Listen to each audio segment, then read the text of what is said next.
You admit everybody and you're good to go. You need to start that video. No. Okay, it is August 19th. We're gonna call the meeting to order. It is 6:00 p.m. Roll call of the board members. Stephanie Bowlsley, Michael Cornelia. Glenn Beer. James Moore. Julie Fall, all accounted for. And we have Shauna and Director Johnson, both Director Johnson is the president, and Corey is going to be on video tonight. Are there any conflicts of interest announcements to be reported? None for me. None for me. None.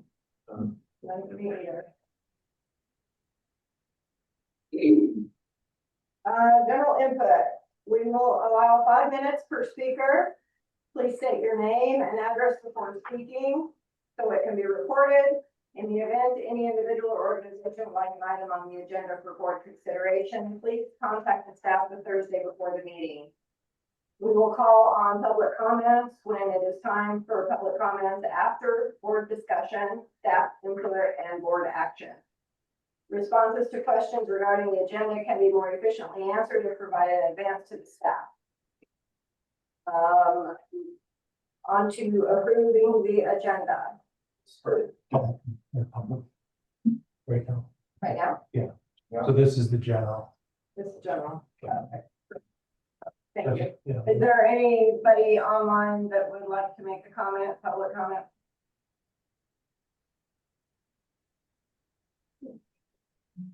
No? Just making a look here. Okay, we'll move on to approving the agenda. This is Michael. I'll make a motion to approve tonight's agenda. This is Jim, I'll second. All those in favor? Aye. It's unanimous, aye. Approval of the previous minutes. This is Stephanie, and I'll make a motion to approve the prior minutes. I think we have, Hold on. I make a motion to approve August 19th meeting minutes with the following correction, removing the following sentence. Quote, following the fire situation of a couple of weeks ago, end quote. Shauna, I didn't see that in here on that second packet. It's like the whole thing was struck, or did I miss it? So it's Is that in, B or B? it's in E. I don't think they're doing it, got it. It's in D and under board comment. And we're gonna take the sentence out that says, following the fire situation of a couple of weeks ago. Everybody agrees with that? Yeah. Okay. Thank you. Mhm. Do I need to reread the motion? I'll second the motion. All those in favor? Aye. Aye. That's unanimous. Financial action agenda. Disbursement. I make a motion to accept the disbursements report.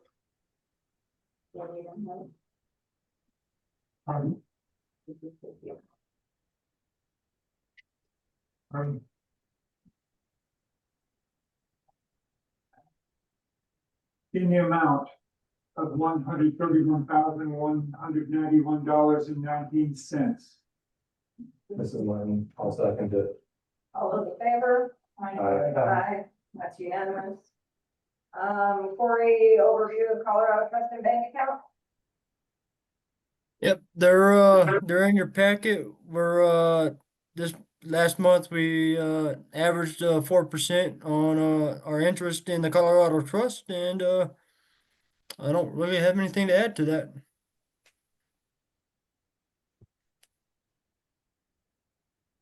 For August.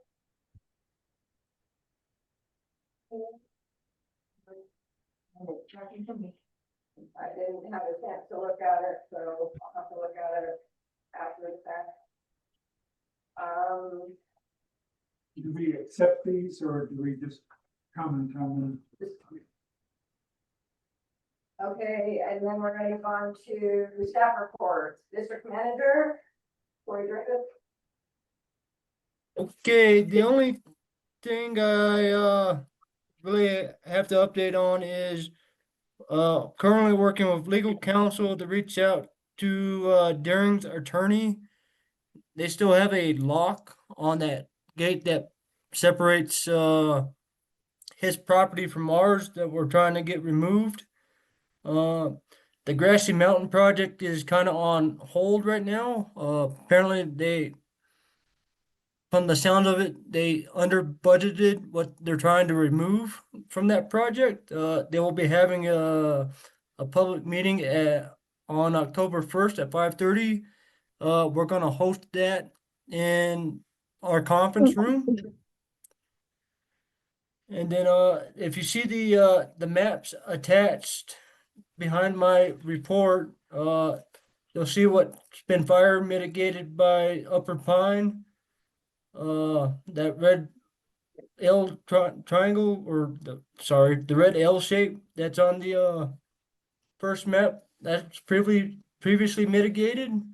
And the BLM phase 3 is their next portion that they're gonna be starting either this week or next week, doing some fuels reduction in that area. And then we got the back patio void fixed and we got the ice damage on the roof repaired. Any questions for me? Can you repeat again about the Daring access?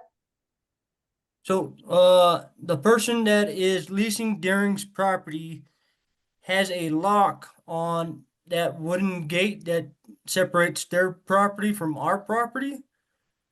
Our legal counsel is reaching out to his legal counsel to either get that lock removed or allow us to do a daisy chain lock so we can unlock it in the event of an emergency. Okay, thank you. And Upper Pine is assisting with that as well, because Okay.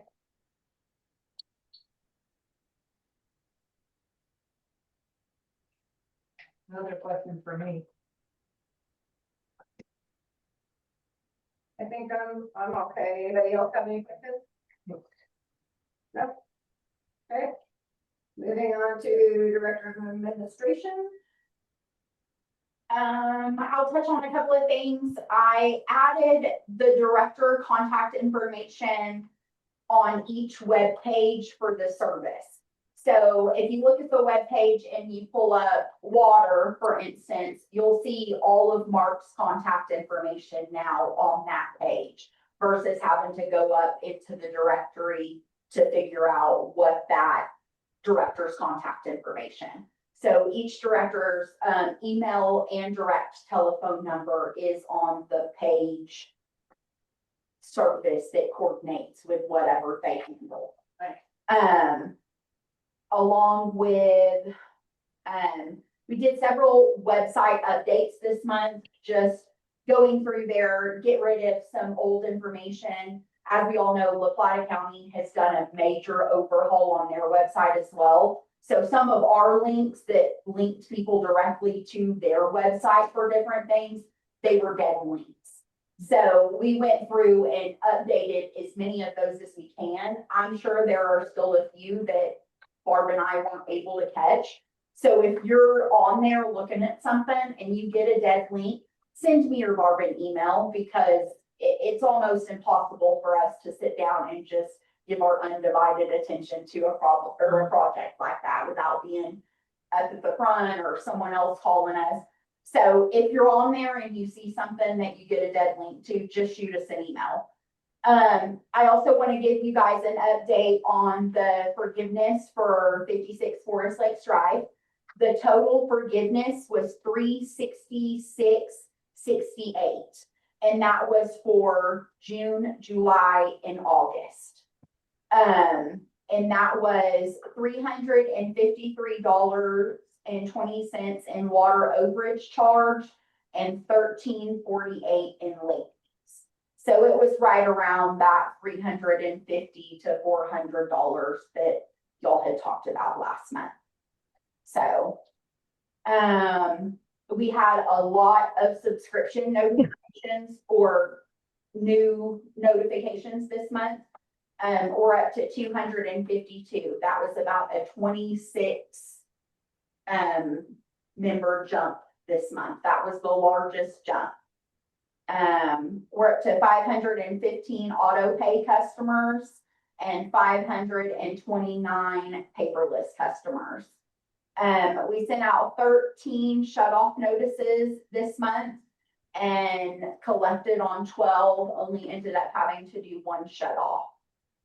So, I think the water department hanging the shut-off notice that's on the door versus those being mailed has helped a lot.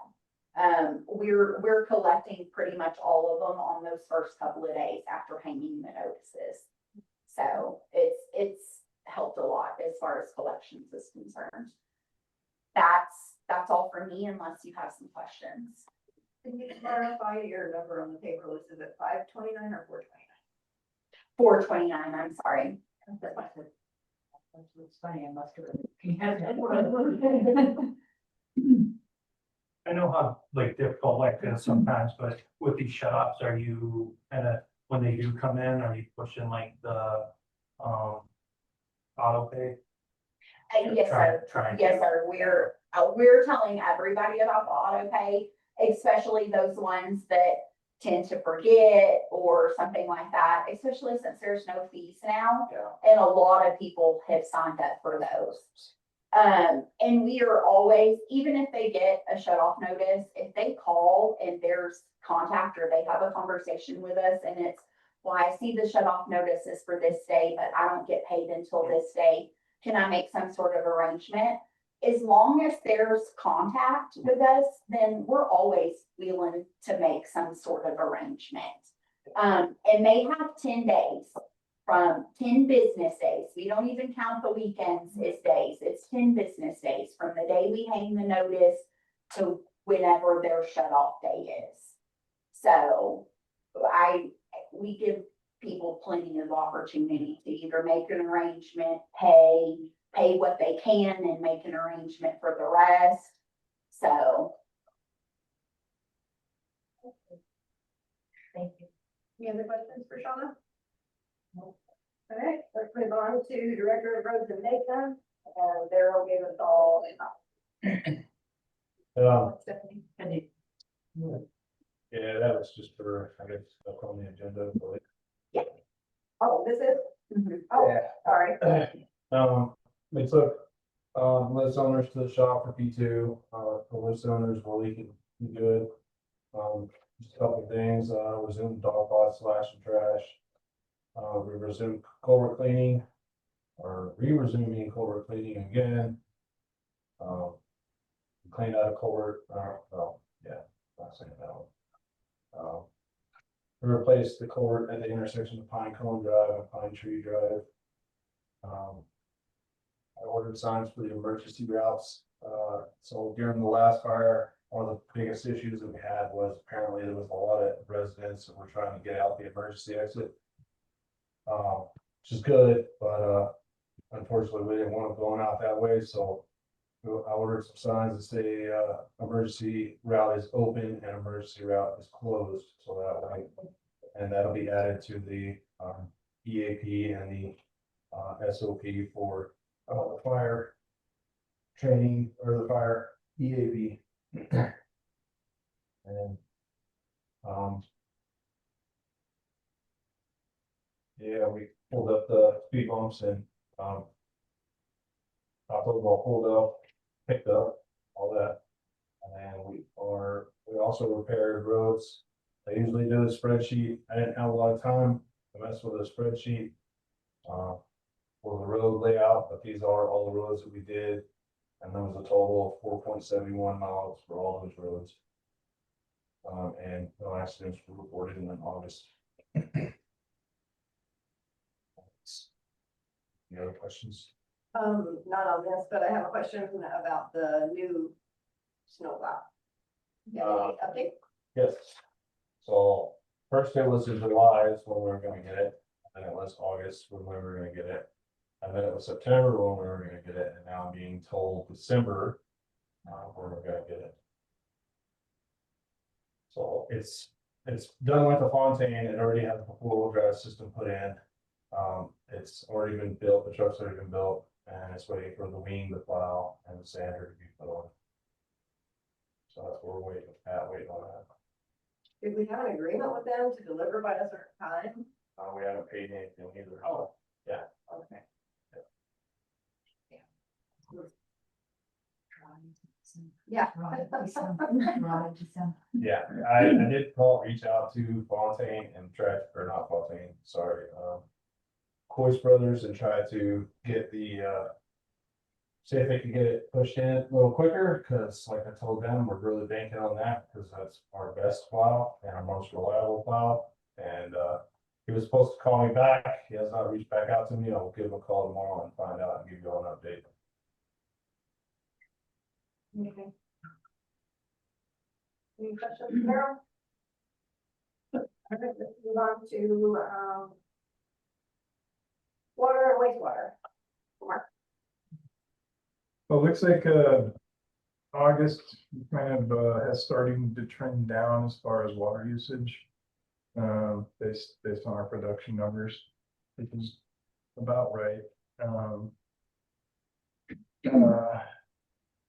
The response to the Blue Ridge fire was amazing and spooky all at the same time, and I think everybody learned something from that. Particularly with us with some after action stuff that we did with Corey and just us about communications and how that all worked. I think we have some ideas that we'd like to grow to Upper Pine probably about. Well, you didn't really mention that, but you guys have already taken a course in becoming certified, right? Junior firefighters. Yeah. So, it was a good learning experience. Personally, compared to like the Missionary Ridge fire, things were way more orderly this go around, in my opinion. So, anyway, moving on. The ATSs have finally made it here. The new ones. I called the electrician. We're still 3 weeks out on his schedule, and then DVL will be 2 to 3 weeks out from that. So that's if everything goes according to plan. And they'll finally be up and running. We did complete this year's effort on the collection, main cleaning, and TV documentation. The amount of money that we're spending on that each year gets us about 1/5 of the system. Industry standards usually 1/3. But whether or not we have the funding for that is unknown at this point. And what does that mean? So what they do is they come in and they clean your sewer mains. Oh, And then they'll, if it's possible, we have a lot of protruding taps that makes it impossible. They will videotape your main. So you get an idea of what's going on. Generally, you would take that information and put it into a replacement program. Right now, we just are getting the information because we need to come to terms with what the roadmap for funding looks like in the future. So I think it's the first time that the entire system has been done. We're still missing like a couple short runs, but at least we can say that it's been done. We had a bunch of rereads in August, high reads, rereads, stuff like that. Particularly people are finding out when you use a lot of water, you pay a lot of money. And I'd say most of those yielded that exact outcome. So people use water, people pay for it. Clear Networks is, you know, the project, I'm sure you've all seen them doing their stuff.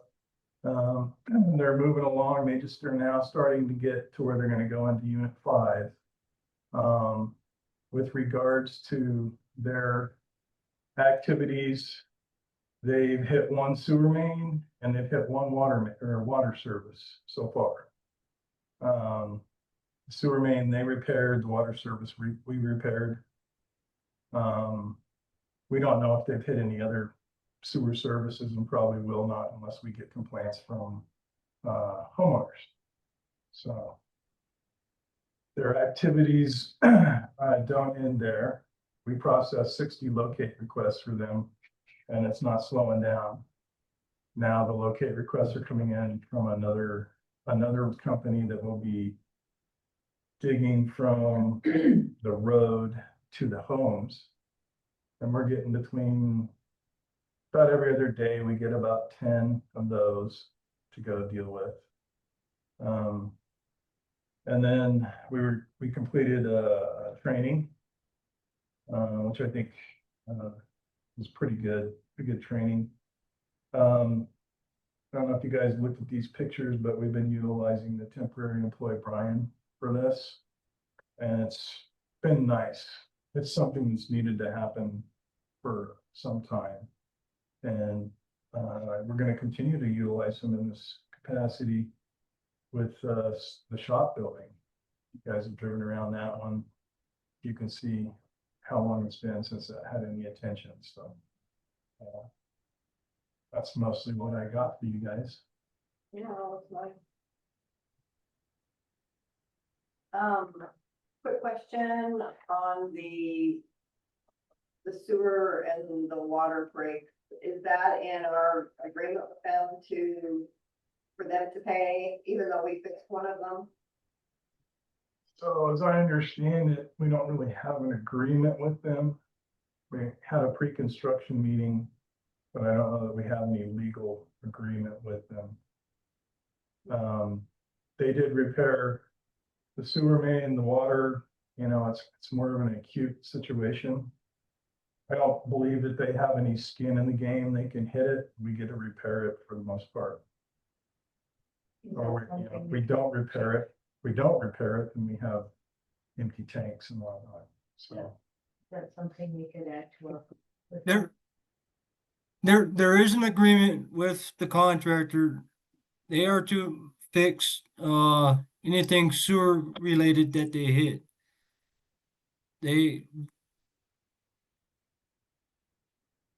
When it comes to the water side, they have two options. One, they can repair it under our supervision, or two, we repair it and they receive an invoice.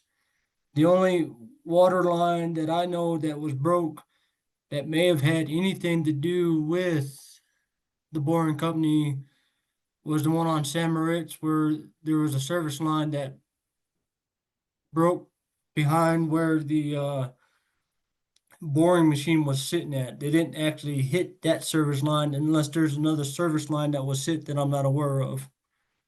no, it was directly below the back of their machine that sits on the ground and goes. Yeah, so the like vibration may have caused. Yeah, there was a nice split in the service line that yielded a whole lot of water. Doesn't need much space, really, does it? You know, I'm glad you've got something in place, Corey, to recoup, so we don't, you know, have to run the fees for all that. Can I ask what you guys took? What fire training or? It was to obtain our red card, we took our S-190, S-130. What was the other one, Corey? We have a total of 4 classes we have to take. 2 are for communication, and that's communication with command, communication with radios, and then. Yeah, it's the ICS 100 and the ICS, I want to say 300. 300, yeah. And then, yeah, it's pretty in depth on weather patterns, fire weather patterns, moisture contents, how to properly use a life bag, which, yeah, we've already talked about that. They do want us to have one, but we're not gonna be anywhere close to a fire line or close to a fire. This is just to aid, if they need aid to build a fire line around the district or water, that's it. We're not gonna be out there fighting fires, we're not gonna be out there working in the fire. What is the life bag? It's a, I don't know exactly what it's called, but it's actually a bag that employ, they get up and crawl into and, pray. Burrito Protect bag. you. Protect you from the fire. Yeah, it's kind of life preserver, life preserving. Emergency bag, I don't remember the exact proper name for it. We'll just keep it simple. It's a shelter. Yeah. Yeah, okay. Any questions for Mark? No, thanks, Mark. Next on to the agenda or the action and discussion agenda, the front entrance update discussion.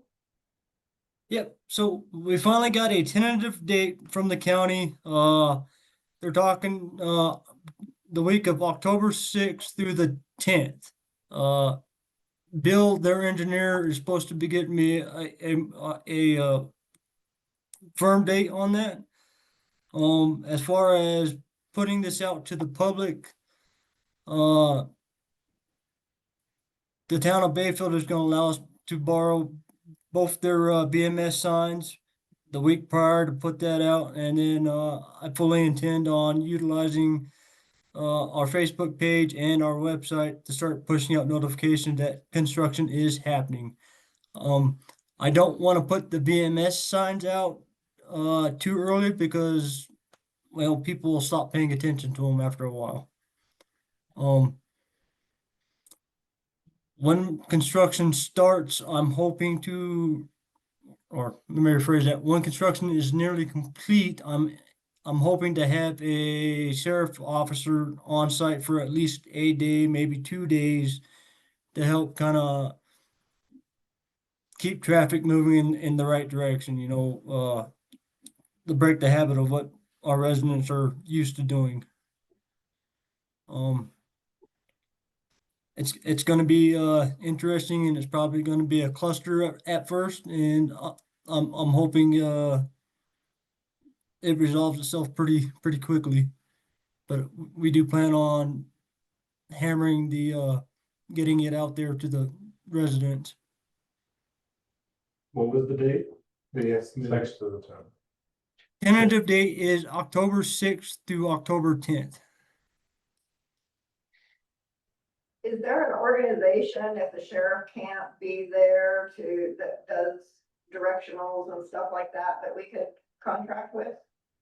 For a week? Like a traffic control company? Yeah. Or something? I mean, we can definitely hire a traffic control company, but I think it would be better if we had a sheriff there, because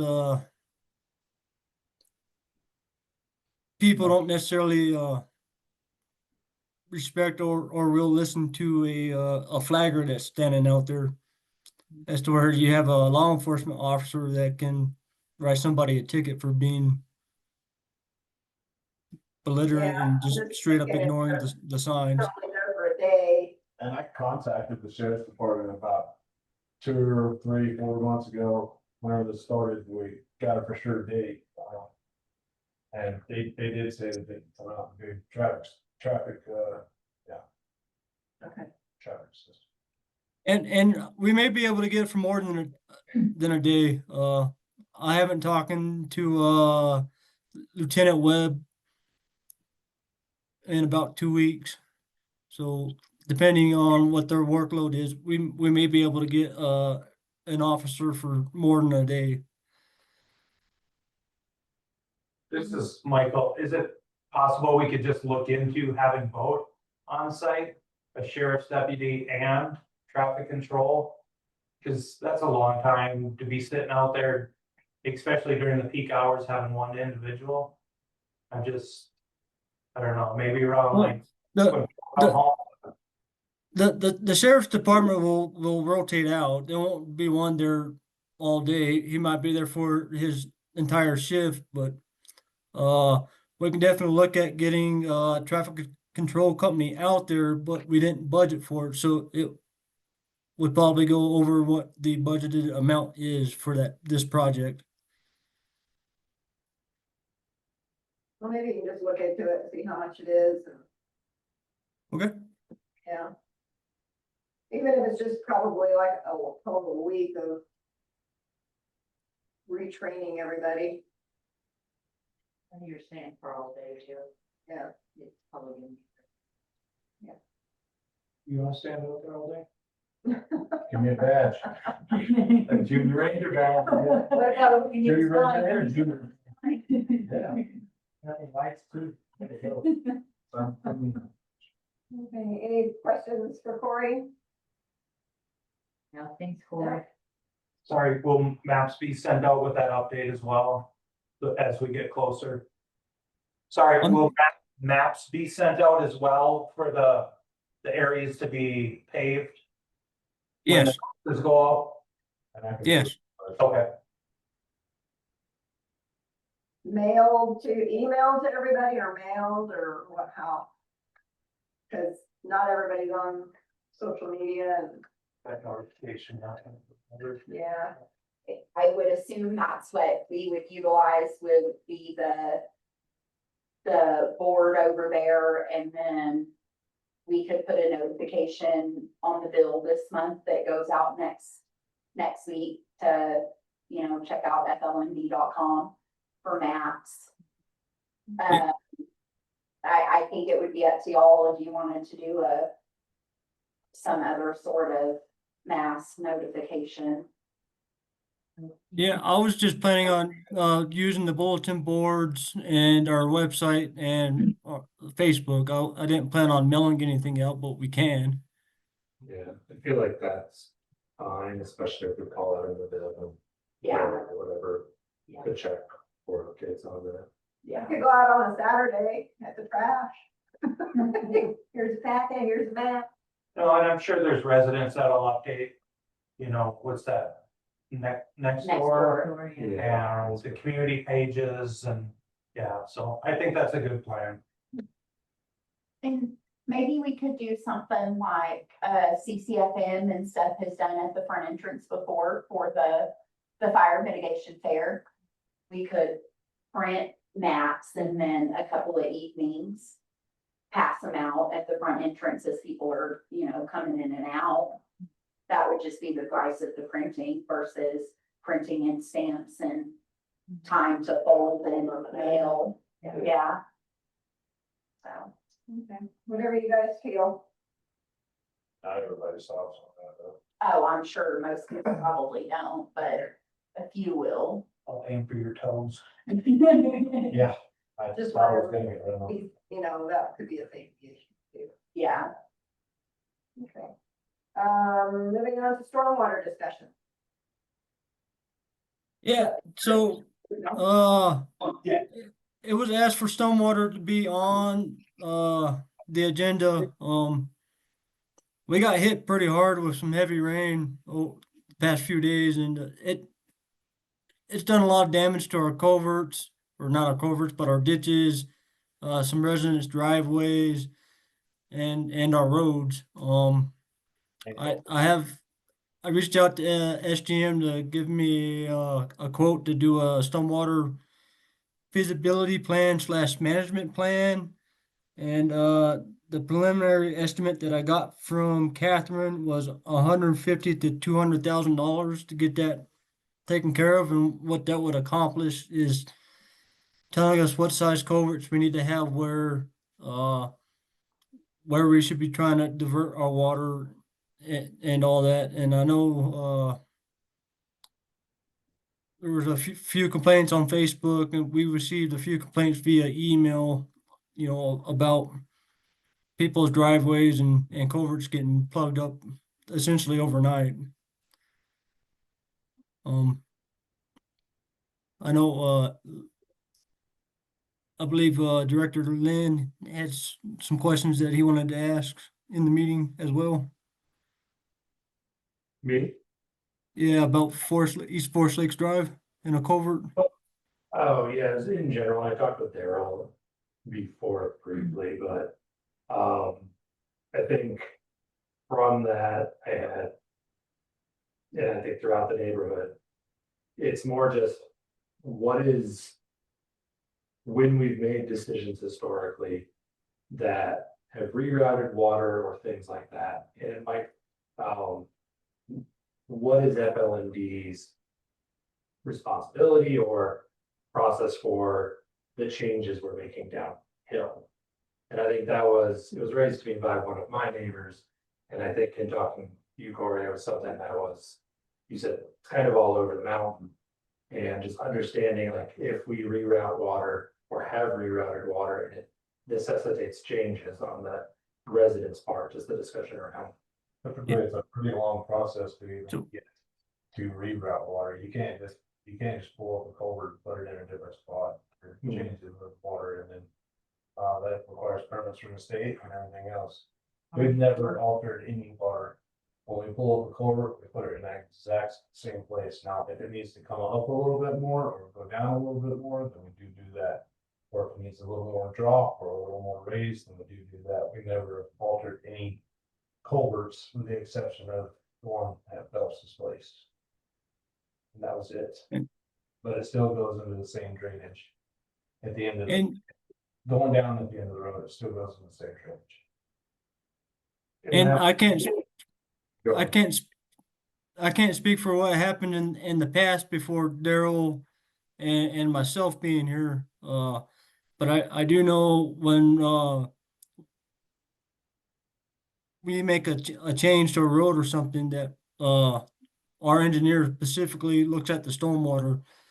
Case in point, Lakeview, we have to redesign it and move that road, and it's going to end up putting a bunch of stormwater onto I forget the property address, but onto somebody's property, and we're having to redesign it to where we're putting in a culvert to carry some of that water or the majority of that water away from that property and dump it back into its where it historically been running to prevent this from happening. So every project that we're doing now is takes into account stormwater. And I thought about that again, and John showed me a video on Saturday of the water coming down there, because he was scared. And I think if we threw that down towards the county road, I think that even the county would have a problem with that. That was a lot of water coming down there. This was a big event on dry ground. Yep. That was a flash flood. I mean, half flash flood warning, flash flood warning now coming. And a lot of our problem too is a lot of our ditches, they don't have any vegetation in them, so there's nothing to keep the dirt from eroding away with the water. Right. So all that water is it's cutting up our ditches up high and filling the ditches down low. Retaining walls on sides of people's properties or anything else near our ditch lines either. So it really is a district-wide issue, and we should honestly probably look at least getting a feasibility study done with SGM and look at getting a stormwater management plan put in place so we actually have a document that says, all right, we need to be looking at these culverts, because up until this year, we didn't even know where all of our culverts were, but thanks to Daryl's hard work, he's went out and identified all of our culverts and has started a preventative maintenance program on these culverts. Good work for you and your crew. Yeah. Any more discussion on stormwater? And I think that also that a little bit of, I don't know if we want to do, it's kind of tough to do it because we can't get every road done in a month, but broadcasting seed after we did do that, that's going to help tremendously. And of course, in that situation, you would have to start at the top and then work your way to the bottom. So like, what kind of seed are you looking at? Short growing grass? Yeah, something small, SU, something, yeah. Some dry land, sort of Yeah. something too. Okay. And what would the purpose of that be? Just to hold the soil Vegetation in? or hold the soil in. From the hills coming down. So Yeah, mostly, I mean, the hills, honestly, those need to be sprayed or, retaining walls on all of them. I mean, Not realistic. Yeah. Right. If grass would You can only do the grow like geos, this, though. right? The spraying in the ditches or culverts or whatever called. That's just gonna get covered up again and dug up again, so. That wouldn't really work either. if there was vegetation in there and we started from the top and there was more silt going in there. I don't know, yeah, that's not gonna work. Not until the walls are retained or there's vegetation on the sides of the mountain. The sides of the roads. That might be better to spray a look, 5 feet, 10 feet up or something like that, I don't know. Or you could- Once you guys do the roads again, you pretty much mess with the culverts. Yeah, if they're full, if they're full of silt, then yes, we try to pull the silt out. Yeah. But, and that's what that feasibility and management plan would tell us what we need to do to help protect our ditches from getting screwed up or messed up during a storm event. Mhm. And you said that was how much? The preliminary and just the estimated cost, they didn't actually put any like hard thought into what it would actually cost. Catherine told me it'd be anywhere from 150 to 200,000 to do all of Forest Lakes.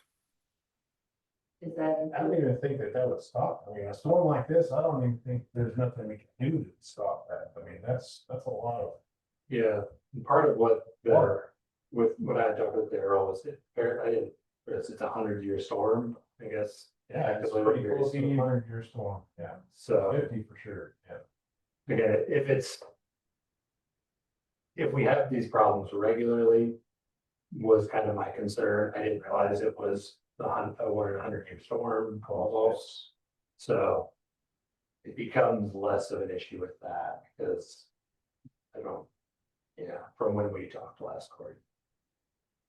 Yeah, that's a pretty complicated question. You think about like, it's been a bumper year for pine cones and pine needles, which includes culverts as well. So there's just a lot of things to consider, I would think. Yeah, I'm not saying there's not a problem, but I'm just saying that like this amount of rain was. Nothing, I mean, if you drive around Durango, you drive around Bayfield, you look everywhere, there's dirt everywhere on the Yep. sides, and the roads, on the sides of the roads, it's been eroded. I mean, they can't even prepare for it, they have stormwater drains. Yeah. Ground was just so dry.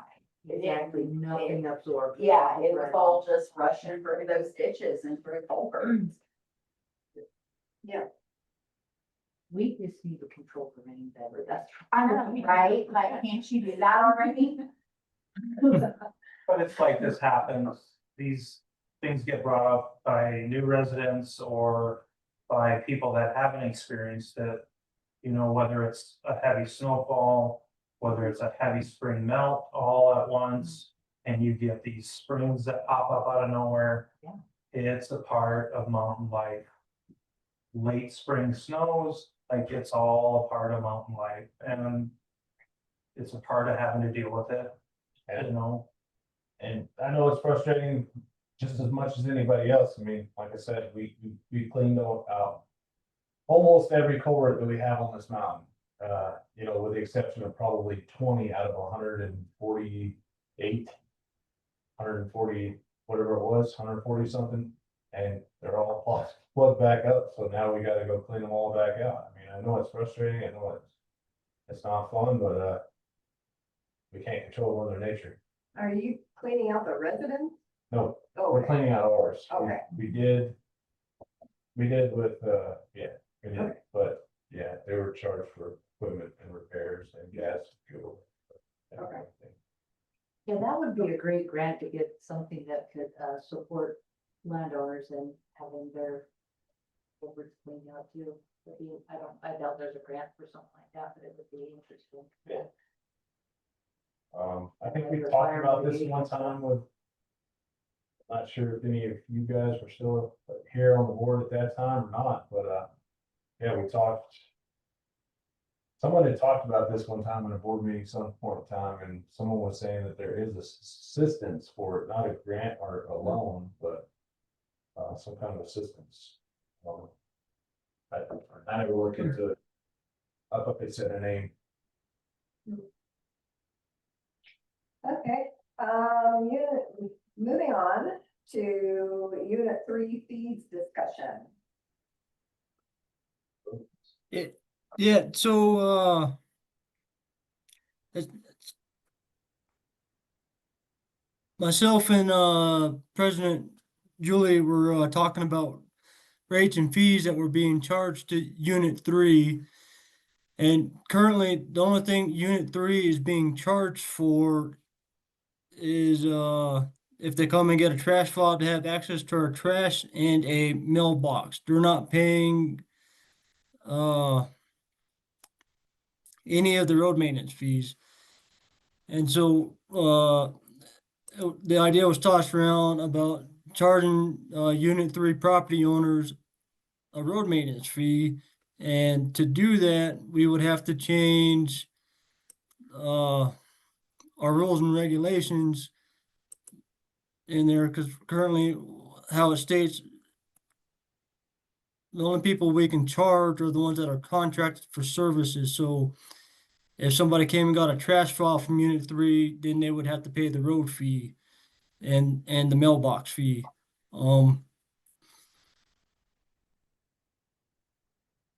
I don't know how the board feels on reinstating all fees to Unit 3, or how the board wants to move forward with this. So the reason I brought it up is, unit 3 may be using their property for 90 days or whatever. They have up to 90 days that they can stay within before they're topped out. We've had people that have lived up here for 10 years up in unit 3, and they have not paid one lick of road maintenance. They're using our roads to get up there. And even though they're not paying for the property up there, I think we should adjust the fee a little bit since they aren't residents, that they're more part-time. And that's what this road maintenance fee section is in our, rules and regs, is just to try and bring it up a little bit. So they are paying for our road maintenance, whether it's winter, summer, whatever. I feel that they should be paying a portion. And I've gone back to previous minutes trying to figure out when that decision was made not to charge them. And it seems like every conversation that revolved around Unit 3 ended up in a executive session. So I can't tell you when that decision was made, how it was made.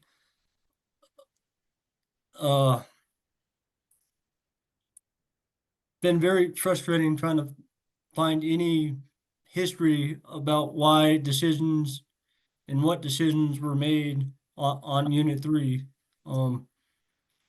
I do agree that, the folks in Unit 3 should be paying their share of the road maintenance fee. I don't necessarily think that, if they're not getting mail here, or if they don't have a property here to receive mail, or I'm sorry, a structure to receive mail here, I don't think they should be paying the mail fee by no means. But if they are using, their property up in Unit 3 to camp or whatever, they need to be paying, a portion of the road maintenance fee, if not all of it. So do we have a separate fee for other part-time residents here? No, That, the board did away with all part-time rates. so you're just proposing for the lots up there that are being used, or would it be all lots up there? That would, I would say the ones that we know for a fact are being used. I know there's a few people that own a lot of property up there that live in another state and don't ever come here. I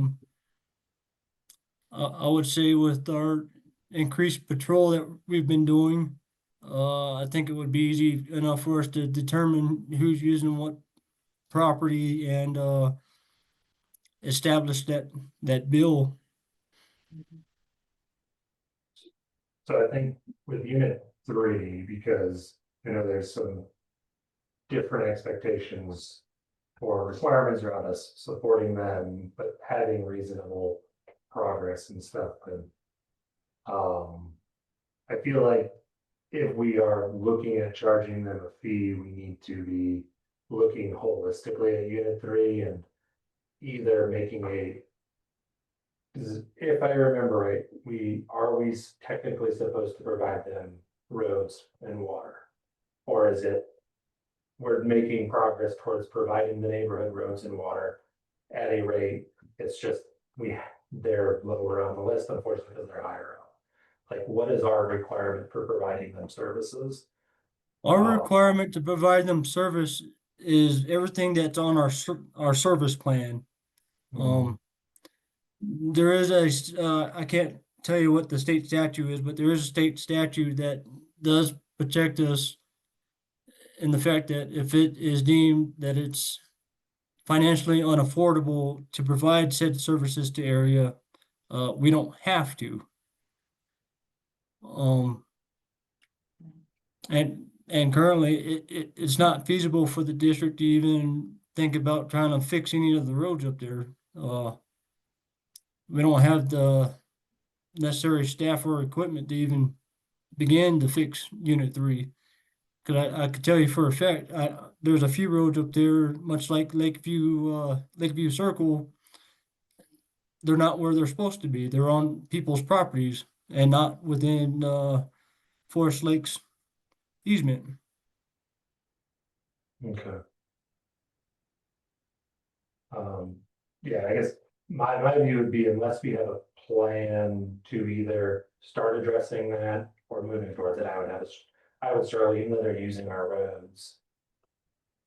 I would struggle to get behind the idea of we should charge them road fees for the roads that lead to where their road stops. And then there's another distance. And if we don't have plans in place to start rectifying that, and yet we don't have the means to do it, what would that look like to allow potentially them to vote on it if they want to do it? I don't know how many people are up there, who we could try to collect fees from or anything, but I feel like until we get that, I'd struggle to say they owe us anything in that. There's about 12 structures up there, and then, I don't know, but I don't have an exact number, but on either one, but if I had to guess, about 12 structures, and then probably 25, 30 lots that are developed for, short time use, seasonal use. So I can get you an exact But number. 50-ish, or even if it's 100 at maximum, is what we're talking about with the, okay, yeah. How much is And then- $20 even.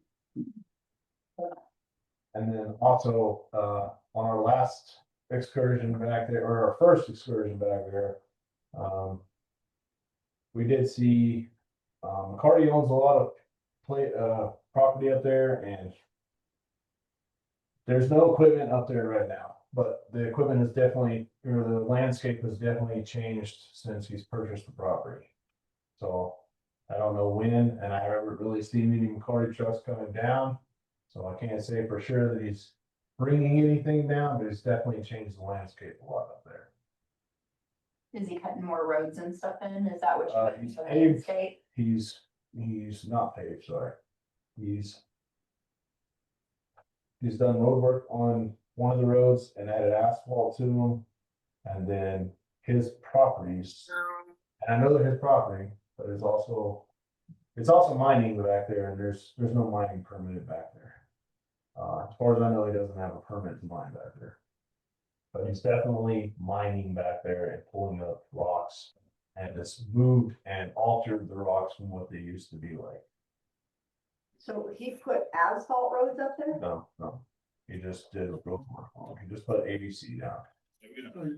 Or Class C material, So like road base, yes. yeah, I mean, that's. And it's all the way to his pit and it stops, so, yeah, I know it had to have been him. Corey and I did have a conversation about that he shouldn't be doing anything to Forest Lakes roads. Period. Yeah. Property is one thing, but putting it, doing something to the roads is another. So he's got that consideration, Corey does, to think about and handle. And I mean, That- lining up there, we can definitely do something about it, even if it's on his property or not. And when you're talking mining, he's basically mining for the boulders and stuff that he uses in building. Yeah, it's just a big rock. Yep. It's a whole rock. Decorative rocks. Yeah. So I don't know how we address that without the attorney stepping in. That would have to go to the state mining and reclamation division. Well, that might be an avenue you need to take. Because he shouldn't be doing that, Agreed. or altering our roads. But back to the question at hand about fees up there. Is it possible to, I personally feel like everybody that's up there, and whether they're there temporarily or like 10 years, like you talked about, they do use the roads just like everybody else. And I agree that we should be charging them. I wonder if there's some sort of waiver that somebody could apply for a waiver if they literally are not here and never using it. We can make a waiver. It's more administrative work on the office staff. Shauna doesn't have enough to do, I'm sure, not. But then too, you have the properties where people aren't here, maybe they're selling them, and you've got real estate people going up and down and up and down, and they're using them, maybe not personally, Yeah, but they are using them. They are being used, I should say. yeah, but I mean, I guess we're gonna know if stuff is for sale or transferring, right? I mean, that's probably a pretty minimal use, I don't know. We know once something goes to title, like Mhm, once it gets that far, then the title company always sends us a request just to gather information about the property. We don't always know when something is listed until an offer's been put in and it gets far enough to title. Okay. My suggestion from the office standpoint and taking a bunch of phone calls and things, I would urge all to be careful about making exceptions about fees that you may or may not charge. Because I feel like you're gonna open yourself up to people who are gonna say, well, I've owned the property since 1972 and I haven't been in 20 years, but I pay the road maintenance fee Yeah, every single month. not in unit 3. Not in Yeah, unit 3. good point. But I mean, Barb and I talk to a lady every month and she pays her payment and she's elderly, so we hear her story every single month about how she's owned property in Forest Lake since, I think, 85, and she hasn't been here since like 87. And she still owns the property. She pays her fees every month. So I would urge all to be careful about making exceptions because you're not here or you're only here part-time. Yeah. there's just so many people that own vacant property in Forest Lakes that haven't been here for years and years and years. And not even just vacant, I mean, there's plenty of houses on the mountain that they don't come here, That's a really. but they pay their fees. So I would be cautious about exceptions, and that's all I'll say about. No, That's my input, is be cautious about making exceptions, because I think you're opening yourself up for people in the lower part of the district to be like, well, I want an exception as well. I would add I that appreciate that insight. if you live down here, you have an approved road for the most part to get to your property. That's the not, most part, that's not the case really up there. Yeah. Yeah. I mean, there are Um, spots like Lakeview Circle and, where we don't have infrastructure, that our regulations say that we don't maintain the road, and we don't, because there's no infrastructure there. So there are a handful of people that could argue why my property's not on a maintained road and I pay the fee. But he is right. For the most part, everybody's property is on a maintained road. and it is maintained. If- so- If you want my honest recommendation, if we are going to reinstate the fees to Unit 3, it is to every property owner and not just the ones that are contracted with us.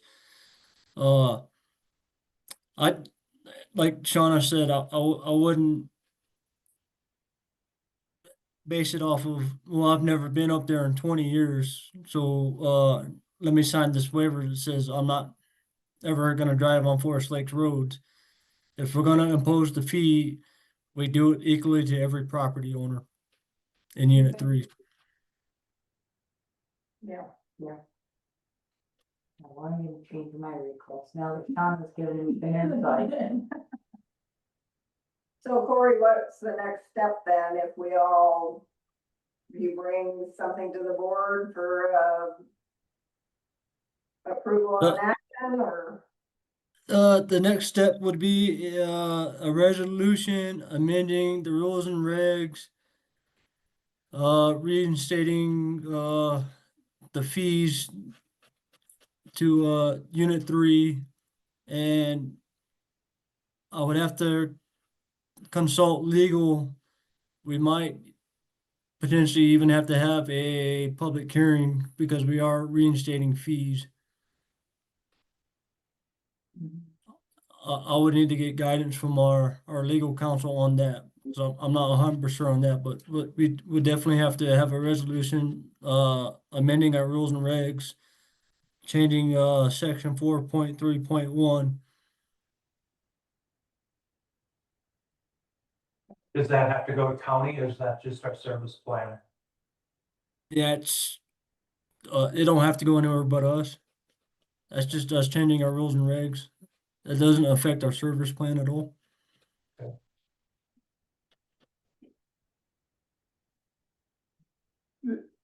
I just need direction from the board on which way you guys would like me to go. Jim's got a comment.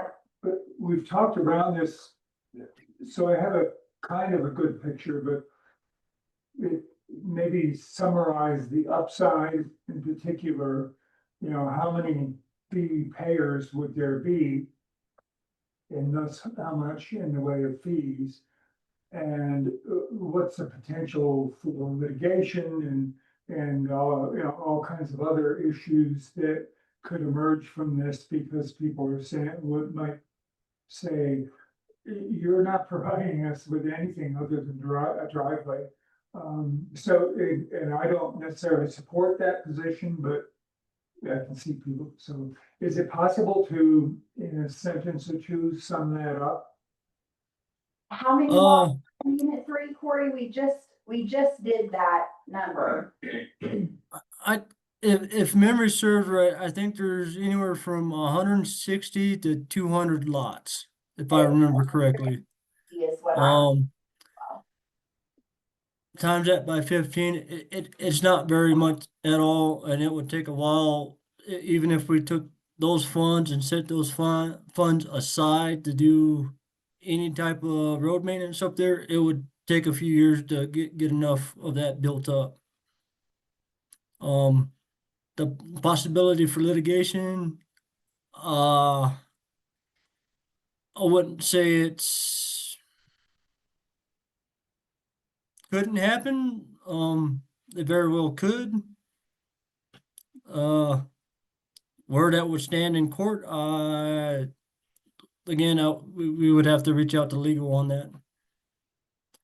One And, thing- you know, if the board would like, before any guidance is given, we can set up an executive session to receive legal counsel or advice from legal counsel on this matter before the board decides to move forward with any guidance or decision.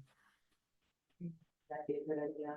We have one deep pocket, potential adversary in McCarty up there, which, you know, he could be the focus of a class action or something like that. You know, that's paranoia talking. I'm not thinking that that's very realistic, but, you know, if you hit him with illegal mining, we might lash out the other direction too. You know, and depending, you know, if you go to 200 times 20 as the potential revenue, that's not insignificant.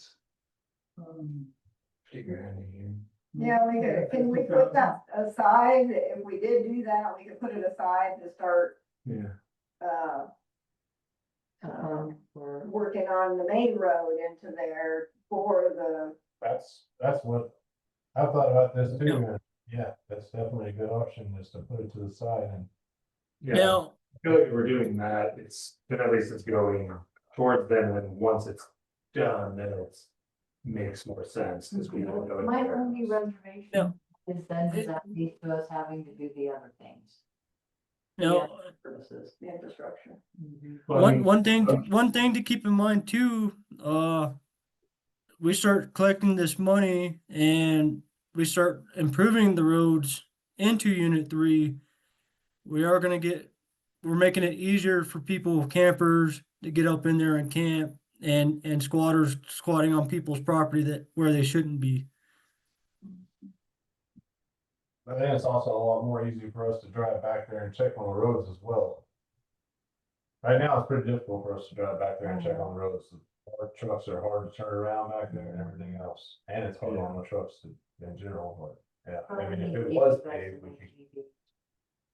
Yeah. And Forest Lakes doesn't have the authority to kick anybody off of anybody's property. The only people that have any authority to do that is the property owner calling the sheriff's department and saying, there's a guy on my property, I want him trespassed.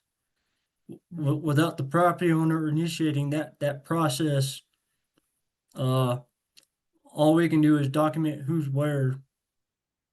I mean, we could turn it into the sheriff's, but we don't have the authority to say that person can't be on this person's property. Yeah. So I'm on the side of personal property rights, where that if we do start charging a fee and there is people that are able to utilize their property better within the rules and regulations, like that's why they have the property.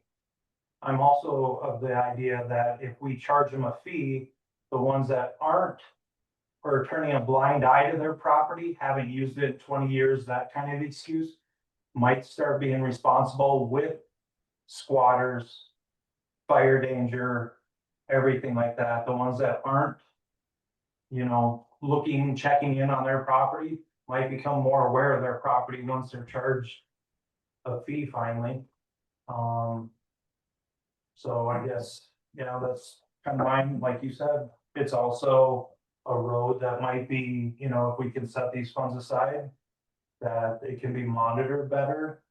And, you know, people are allowed to do what, you know, they are within the rules and regulations, or the county use codes for camping, RV, like Yeah.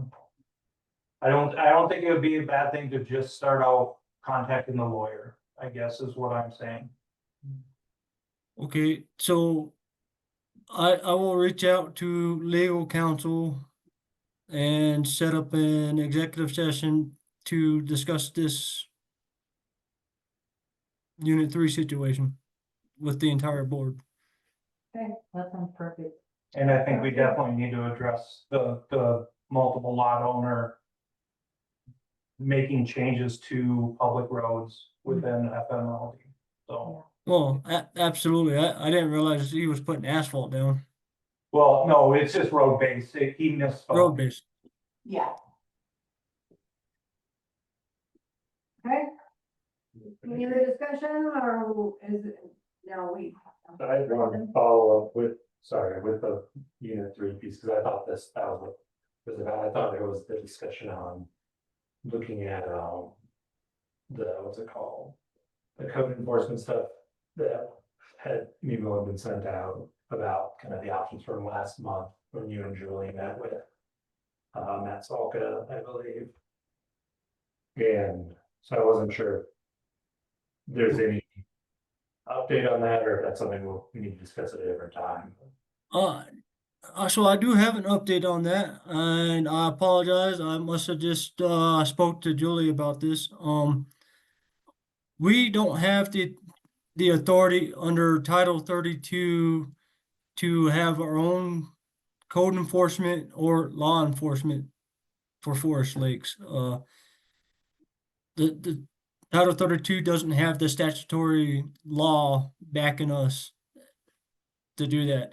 Now, if we were to be a incorporated town, uh, we would have that authority. But we're not. We're a Title 32 special district, and the law doesn't give us any teeth. If we wanted to have some more teeth to where we could start imposing fines and enforcing, for a better lack of words, our own land use code, we would have to reestablish a HOA or a POA.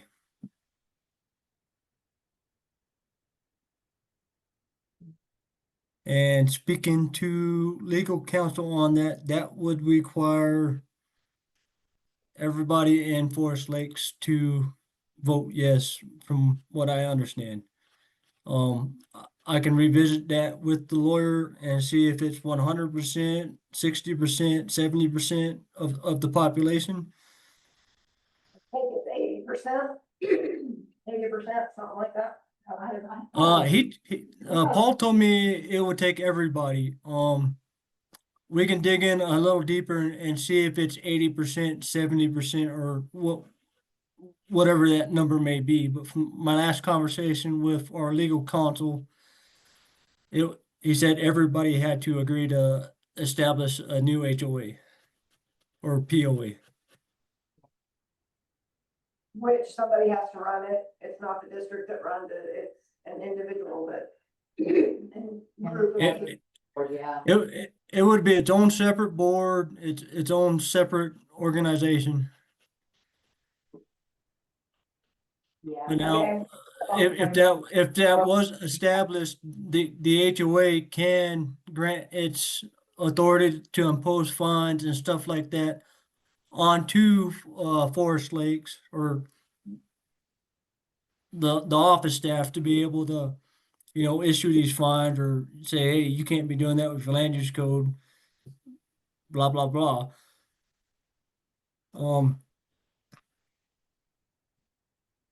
Okay, If that's a route we want to go, I would we would need to sit down with legal and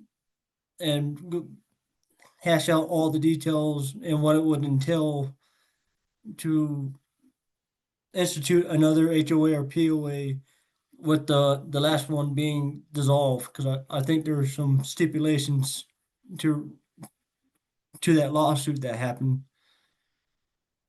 Yeah, and I think that applied to all of Forest Lakes either, that POA.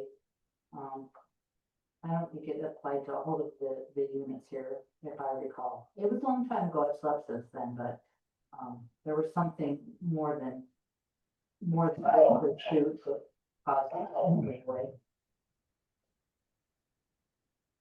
Okay, I can personally say that's not a hill I think I wanna die on at this point, no, because that's probably what it's gonna be. yeah.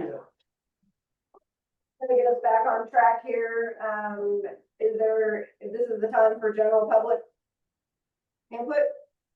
Yes, Or anything pertaining to the agenda, yes. yes, I thought we were gonna do a little budget work session this evening. Yes, it's after this. Okay, thank you. so is there anybody, online that has any comments for anything that's been on the agenda? So it could be the action and discussion. Sure. No? All right, we're not adjourning, right? Cause You're adjourning the regular meeting and we're opening up a new work session. okay, so I'm gonna call the meeting at 7:16 PM.